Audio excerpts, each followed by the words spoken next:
Hi hello welcome to our channel. ఎట్టకేలకు అయోధ్య రామ మందిరం గర్భగుడిలో రామ్లల్లా కొలువు తీరారు. రాముల వారి గర్భగుడిలో ఉన్న మొదటి ఫోటోని ఆలయ అధికారులు విడుదల చేశారు.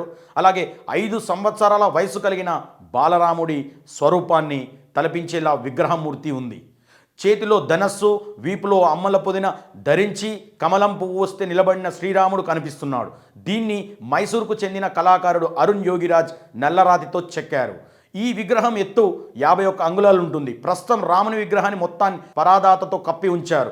జనవరి 20న బాలరాముని విగ్రహం పైనుంచి కవర్ తీసేస్తారు. అంతకుముందు గురువారం తెల్లవారుజామున వేద మంత్రోత్సవాలతో మధ్య రామ్లల్లా విగ్రహాన్ని గర్భగుడిలోకి తీసుకొచ్చారు. గణేష్ పూజతో రామ్లల్లా జీవితాభిషేకం అధికారికంగా ప్రారంభమైంది. కాశీకి చెందిన ఆచార్య గణేశ్వర్ ద్రవిడ్, ఆచార్య లక్ష్మీకాంత్ దీక్షిత్ అధ్యక్షతలో పూజా కార్యక్రమాలు జరిగాయి.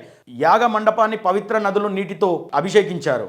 పూజ సమయంలోనే రామాలయంలోని గర్భగుడిలో రామ్లల్లా జలదివాస్ మరియు గాంధీ దివాస్ జరిగాయి. మధ్యాహ్నం 1:20 శుభముహూర్తం గణేష్ అంబిక తీర్థ పూజలు నిర్వహిస్తారు. అలాగే 12:30కు వేద మంత్రోత్సవాలతో మధ్య రామ్లల్లా విగ్రహాన్ని పీఠం ప్రతిష్ఠిస్తారు.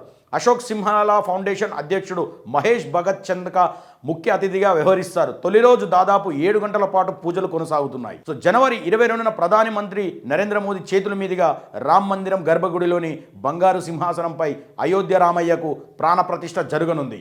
ఇందుకోసం జనవరి 11న తేదీ నుంచే ప్రధాని మోదీ కొన్ని నియమాలు ఆచారాలు ఖచ్చితంగా పాటిస్తున్నారు. దుప్పటితో నేలపై ప్రధాని నిద్రిస్తున్నారు. కొబ్బరి నీళ్లు మాత్రమే తాగుతున్నారు. అలాగే సంబంధిత వర్గాలు చెబుతున్నాయి. ఇక జనవరి 23 నుంచి రామ్ భక్తుల కోసం ఆలయాన్ని తెరుస్తారు. జనవరి 22న భక్తుల అధిక సంఖ్యలో ఆలయాల వద్దకు రావద్దని ప్రధాని మోదీ ప్రజలకు కోరిన సంగతి తెలిసింది. మంగళవారం నుంచి ప్రతి ఒక్క భక్తునికి ఆలయంలోకి అనుమతి ఉంటుందని ప్రధాని ఇటీవలే వివరించారు.